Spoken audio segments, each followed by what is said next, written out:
तो अभी तक हमने क्या पढ़ा था इस चैप्टर में? हमने अभी तक पढ़ लिया है प्रेपरेशन, सॉइल की प्रेपरेशन कर ली, देन हमने सोइंग कर ली थी। ओके, सोइंग के बाद हम फर्टिलाइजर्स एंड मैन्योर कर रहे थे। इसमें मैंने आज इसका जो थोड़ा सा बचा हुआ एग्जाम्पल्स बचे हैं और डिफरेंस बचा है वो कर लेते हैं।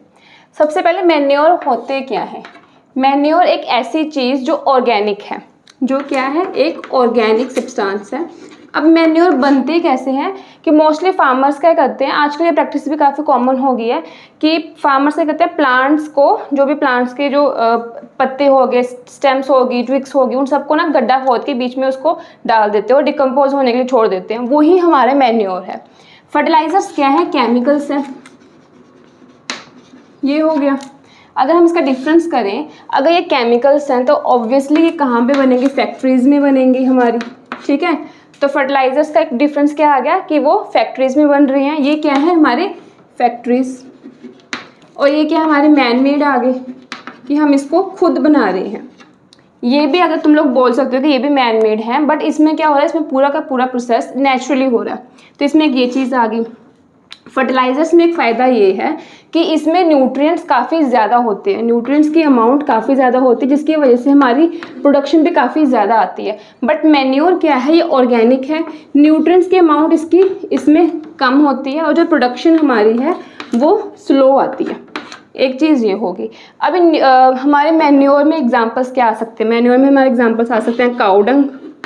ओके, काउडंग आ गया हमारे फर्टिलाइजर्स नहीं, काउडंग आ गया। वर्मी कंपोस्ट, ये हमारा इसमें मैन्योर में आ गया। फर्टिलाइजर्स में क्या आएगा? फर्टिलाइजर्स में आ गया हमारा यूरिया खाद, आप लोगों ने सुनी होगी। NPK आ गया हमारा, पोटाश, ये सारे हमारा आ गया। अब एक चीज़ हमें ये अप्लाई करने की ज़रूरत क्यों है? अब होता है कि फार्मर्स क्या करते हैं, जैसे कोई फील्ड है, उन्होंने एक सीज़न में लगाई वीट, ऐसे वीट लगा ली। जब इसकी हार्वेस्टिंग हुई 2-3 महीने 3-4 महीने के बाद जब ये मैच्योर होगी, तो मैच्योर होने के बाद फिर क्या करते हैं, उसके बाद वो राइस लगा लेते हैं या अपने कोई फॉडर क्रॉप लगा लें, कुछ और लगा लेंगे। मतलब फील्ड हमारी पूरा साल खाली हुई नहीं, जिसकी वजह से क्या हुआ, इस फील्ड में न्यूट्रिएंट्स की कमी होगी। अब उसको पूरा करने के लिए हम डालते हैं फिर मैन्योर, और इसी को ही हम बोलते हैं मैन्योरिंग, ठीक है। ये चीज़ आ गई।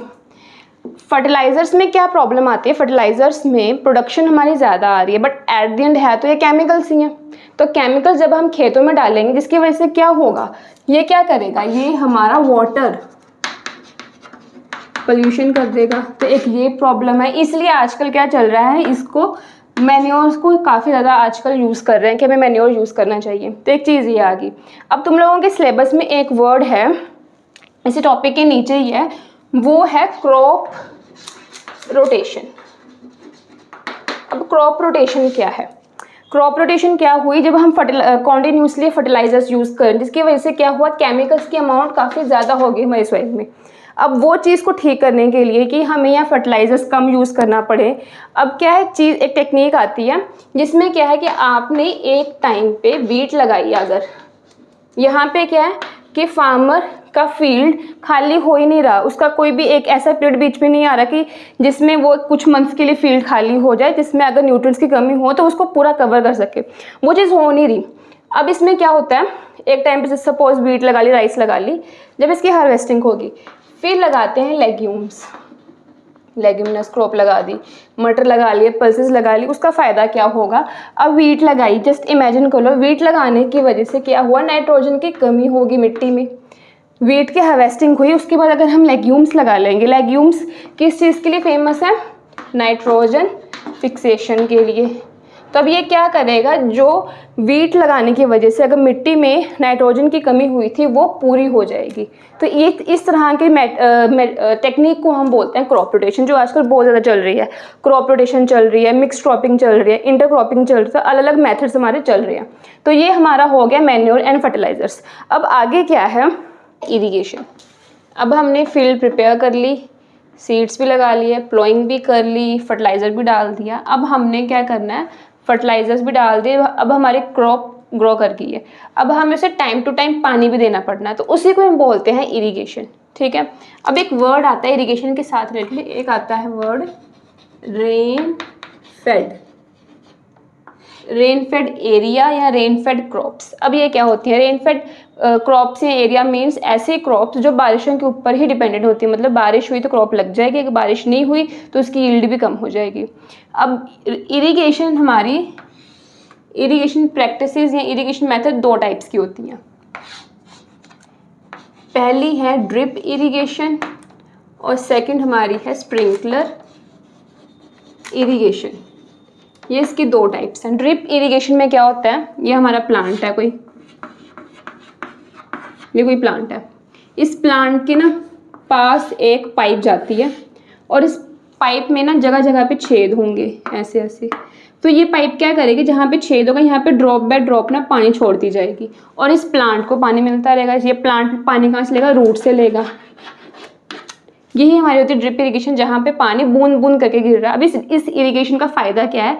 ऐसे एरियाज जहाँ पे पानी की अवेलेबिलिटी कम है तो वहाँ पे हम ये यूज़ कर सकते हैं। प्लस इसमें क्या हो रहा है, अब ये प्लांट है, अब ये तो नहीं है कि हमने एक गमला प्लांट है, अब ऐसा तो नहीं है ना कि अब इस प्लांट को एक मग पानी की ज़रूरत है।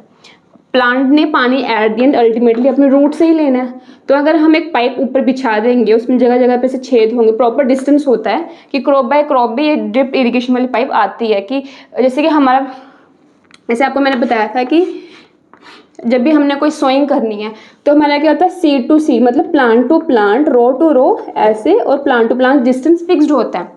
तो वैसे ही ये पाइप आती है, इसमें भी डिस्टेंस, प्लांट के डिस्टेंस के हिसाब से यहाँ पे अलग अलग जगह पे छेद किए होते हैं, वहाँ से ड्रॉप ड्रॉप करके पानी गिर रहा होता है।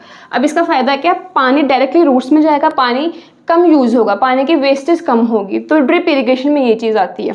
ड्रिप इरिगेशन के बाद हमारा आता है स्प्रिंकलर इरिगेशन। स्प्रिंकलर इरिगेशन कहाँ पे हम यूज़ करते हैं ज़्यादातर? हमारी फ्रूट क्रॉप आ गई, ट्रीज़ आ गए, गार्डन में ये स्प्रिंकलर इरिगेशन यूज़ होता है। इसमें क्या होता है कि एक नोज़ल होती है, जैसे सपोज ये कोई नोज़ल है, ये एक मेन पाइप के साथ जुड़ी होगी, आगे कहीं बीच में पंप लगा होगा। इसमें क्या होता है कि पानी आता है, हाई प्रेशर से पानी आता है। अब जो ये नोज़ल है ये गोल गोल रोटेट करती है, रोटेटिंग नोज़ल होती है, तो ये गोल गोल रोटेट करेगी, जैसे जैसे रोटेट करेगी वैसे वैसे पानी हमारा ऐसे स्प्रेड होगा। ये हमारी स्प्रिंकलर इरिगेशन होती है। तो ड्रिप इरिगेशन और स्प्रिंकलर इरिगेशन में ये दो डिफरेंस आते हैं। अब ये सब चीज़ें होगी। अब एक वर्ड आता आगे, ये सारे टॉपिक के बाद एक वर्ड आता, क्या है वो? वीड। कि वीड क्या है? वीड मतलब जैसे कि ये प्लांट लगाया तुम लोगों ने अपने फील्ड में, यहाँ पे यहाँ पे यहाँ पे यहाँ पे प्लांट लगा। अब कई बार क्या होता है कि सपोज तुम लोग क्यारी में भी लगा रहे हो या तुम लोग गमले में कोई क्रॉप लगाई, कोई प्लांट लगाया, कोई फ्लावर लगाया, उसके बीच में अनवांटेड घास आ जाते हैं बीच में, उसी को हम बोलते हैं वीड। अब ये तुम लोग क्यों पढ़ रहे हो, तुम लोगों के सिलेबस में क्यों है? क्योंकि वीड्स बहुत इंपॉर्टेंट है। क्यों? अब जैसे कि ये प्लांट बनाया मैंने, यहाँ पे कोई घास उग गई, अब इसकी भी कोई रूट होगी, ये पाइप निकाल देते हैं, अब इसकी भी रूट निकलेगी। अब क्या होगा? प्लांट्स ने न्यूट्रिएंट्स अपनी मिट्टी से लेने, यहाँ पे जो भी वाटर कंटेंट होगा, कोई न्यूट्रिएंट्स होगा वो ये लेगा। अब इसी के पास एक घास उगाया जिसका कोई फ़ायदा नहीं है हमें, जो किसी यूज़ में नहीं है, हमारे पास घास ही है। अब ये क्या करेगा? जो न्यूट्रिएंट्स हैं ये भी वो चीज़ लेगा सेम। अब क्या होगा? कॉम्पिटिशन हो जाएगा न्यूट्रिएंट और वाटर के लिए। तो इससे क्या होगा? इसका असर किस पे पड़ेगा? हमारे मेन क्रॉप पे असर पड़ेगा, जिसकी वजह से इसकी यील्ड पे भी फ़र्क पड़ेगा। तो इनको रिमूव करना बहुत ज़रूरी है, तो उसको हम बोलते हैं वीड्स। तो वीड्स क्या होगी? कोई भी अनवांटेड प्लांट जो ग्रो करना शुरू कर गए हमारे क्रॉप के बीच में, वो हमारे होते हैं वीड। अब इसको रिमूव कैसे कर सकते हैं? केमिकल से। और ये केमिकल का नाम रट लेना, केमिकल का नाम है 2,4-D। ये केमिकल, ये वीडिसाइड, इसको वीडिसाइड ही बोलते हैं, जो इसको मारने के लिए यूज़ होता है। और फिजिकल मेथड भी होता है जिसमें हम सिक्कल को यूज़ करते हैं, सिक्कल जिसको हम दातरी भी बोलते हैं, इस तरह सा होता है, उसको यूज़ नहीं, सिक्कल हम यूज़ करते हैं हार्वेस्टिंग में। खुरपी हम यूज़ करते हैं वीडिसाइड में। तो वीडिसाइड का ये हो गया। वीडिसाइड में इतना पढ़ लोगे बहुत है कि वीड की डेफिनेशन और वीड का एग्जाम्पल कि 2,4-D, और एक हमारा केमिकल मेथड आ गया, फिजिकल मेथड आ गया। इसमें इसके अलावा तुम लोगों को करने की कुछ भी ज़रूरत नहीं है। और इरिगेशन में इरिगेशन की डेफिनेशन आ गई, ड्रिप एंड स्प्रिंकलर इरिगेशन की डेफिनेशन लर्न कर लेना, थोड़ा सा 1-2 लाइन्स में कर लेना, डेट्स इट। इससे ज़्यादा तुम लोगों को पढ़ने की कोई ज़रूरत है ही नहीं है। एक चीज़ जो मैंने नहीं बताई कि इरिगेशन के सोर्सेज, इरिगेशन में हमारा पानी यूज़ होना, बट वो पानी कहाँ से आएगा?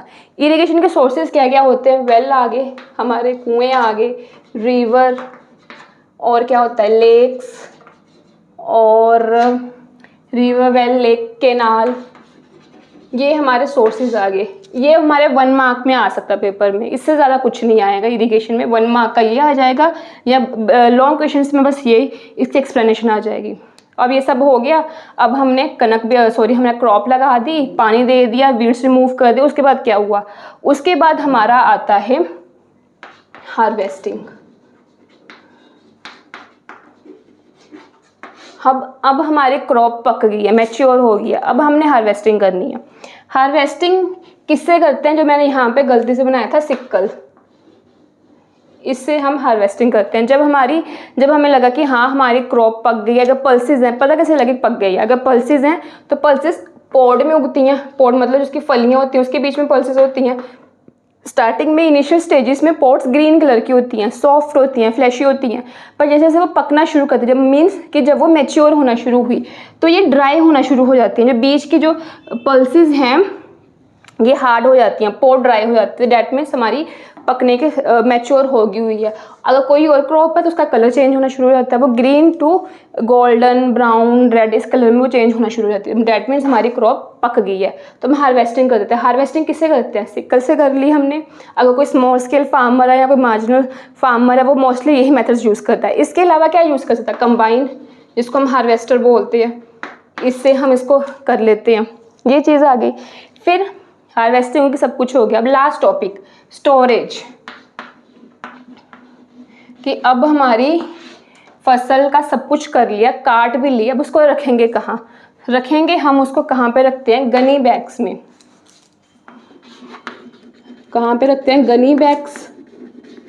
हमारे आगे सीलोस, ग्रेनरीज आ गई, यहाँ पे हम अपने ग्रेन्स को स्टोर करके रखते हैं। अब स्टोरेज में मेन पार्ट क्या इंपॉर्टेंट है कि जहाँ पे हमने अपनी फसल को स्टोर करना, वहाँ पे ह्यूमिडिटी बिल्कुल नहीं होनी चाहिए। ह्यूमिडिटी बिल्कुल ना हो, कोई पेस्ट हमारा ना हो।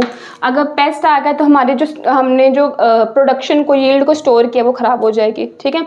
इसके अलावा अगर हमारी क्रॉप जब लग रही है, अभी मैच्योर नहीं हुई, हमने हार्वेस्टिंग नहीं करी, उससे पहले अगर पेस्ट का अटैक हो जाए तो हम पेस्टिसाइड यूज़ कर सकते हैं। यहाँ पे वीडीसाइड यूज़ किया है ना, वीडीसाइड तो यूज़ कर लिया इस चीज़ के लिए, वीड्स के वो रिमूव करने के लिए। अगर पेस्ट का अटैक हो जाए तब हम पेस्टिसाइड यूज़ कर लेंगे।